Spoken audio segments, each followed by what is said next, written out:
Hello. This is Fact Drops, your go-to channel for breaking down trending news. Today's trending story is all about the massive tomato recall that's raising concerns across the US. Several batches of tomatoes sold in at least 14 states have been recalled after possible contamination with Salmonella, a dangerous bacteria that can cause severe food poisoning.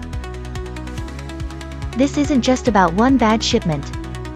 We're talking about millions of tomatoes pulled from shelves, and the recall has been classified by the FDA as a Class 1 risk, the most serious category. Now, you might be thinking, it's just tomatoes. How bad can it be? But here's the thing. This issue impacts everyone. Whether you've recently bought tomatoes or simply eat out at restaurants that may have used them, this news affects your health and safety.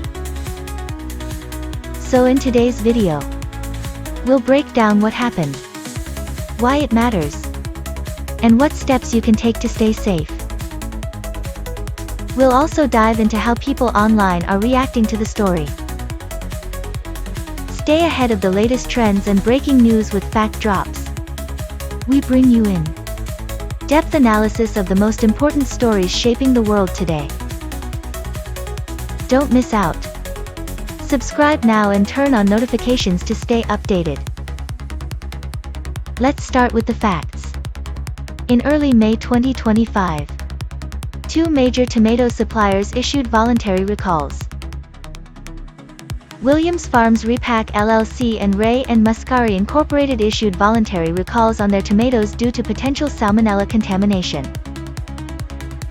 Williams Farms tomatoes were sold in Georgia, North Carolina, and South Carolina between April 23 and 28. Meanwhile, Ray and Muscari's vine-ripe tomatoes were distributed to over 10 states. These states include Illinois, Indiana, and New York. The FDA confirmed this is a Class 1 recall, meaning the risk to health is considered immediate and serious. This story has been confirmed by multiple major news outlets. Now, how did this happen? It all began in Florida, specifically at HNC Farms in Immokalee, where signs of Salmonella contamination were first detected. On April 29, the farm notified its distributors, and the alert made its way up the chain. From there, the FDA stepped in and the nationwide recall began. The bigger picture here is the complexity of the food supply chain. Tomatoes don't go straight from the farm to your plate. They pass through several hands: growers, packers, distributors, retailers, and any break in safety practices along that line can lead to a health crisis like this. So what does this mean for you? First and foremost, it means that if you live in one of the affected states and bought tomatoes recently, you need to check your produce. The Salmonella bacteria can cause serious symptoms: stomach cramps, diarrhea, fever, and vomiting. For healthy adults, it's unpleasant. But for the elderly, young children, or people with weakened immune systems, it can be life-threatening. In the short term, this means more caution at the grocery store, especially if you're buying fresh produce. In the long term, it's a wake-up call for the entire food industry to double down on safety and traceability. If you've bought tomatoes recently, the FDA recommends checking the lot number. If your product is affected, throw it out or return it to the store. Don't take chances with your health. Next, let's take a look at what people are saying online.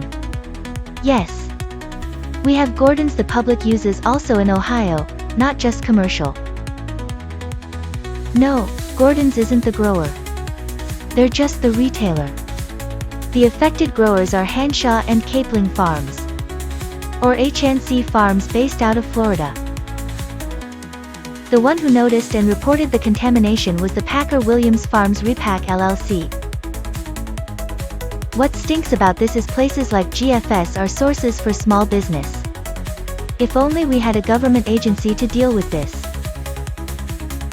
I love when something like this happens and people suggest growing your own food or storing large amounts of non-perishables, as if everyone has access to a yard or extra storage space. I don't even have windowsills that pots can go in. None of my windows get full sun. I live in a cold climate. I doubt what would grow here. Even if I could grow a couple things. Like, it wouldn't be enough harvest to be anything more than a lil treat. Apart from cold climate and no direct sun. My roommate's cats chew on any plants and shit in the pots. What you can do is grow sprouts. Mung bean sprouts, for instance, can be grown in a mason jar in your cabinet.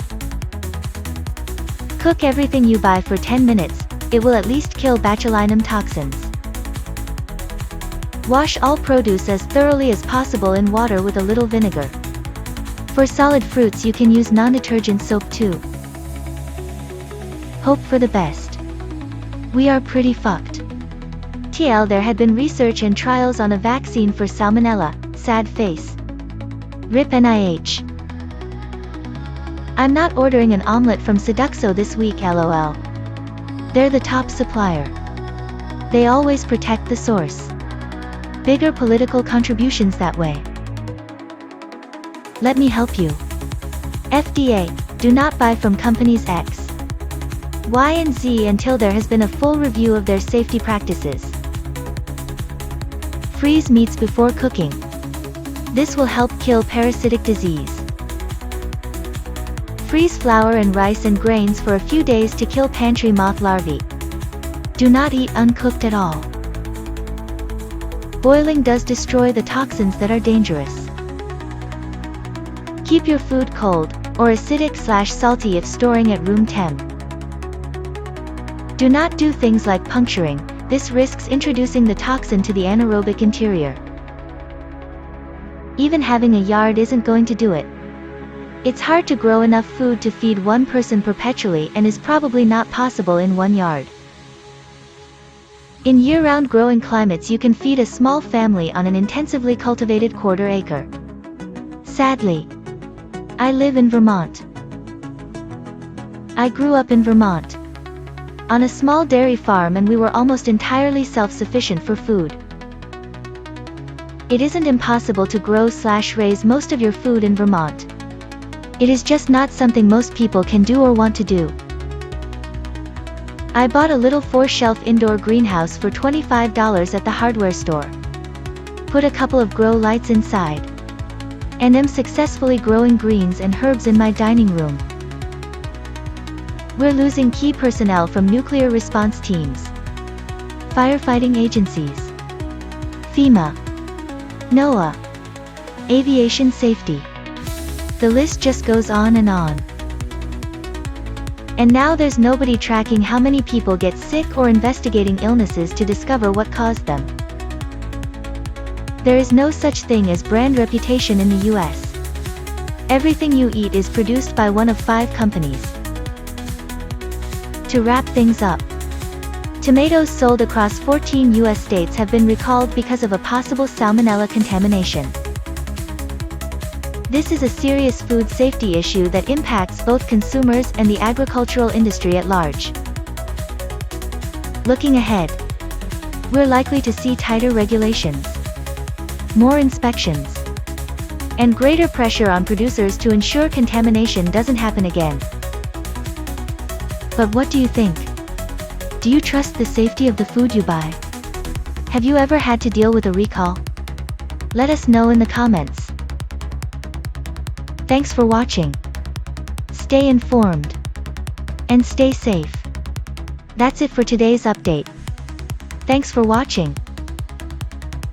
We'll continue to bring you the latest news and in-depth analysis on the biggest trends shaping the world today. If you found this video helpful, don't forget to like, share, and subscribe to stay informed. Also, let us know your thoughts in the comments. How do you think this news will impact you? Stay tuned, and we'll see you in the next one.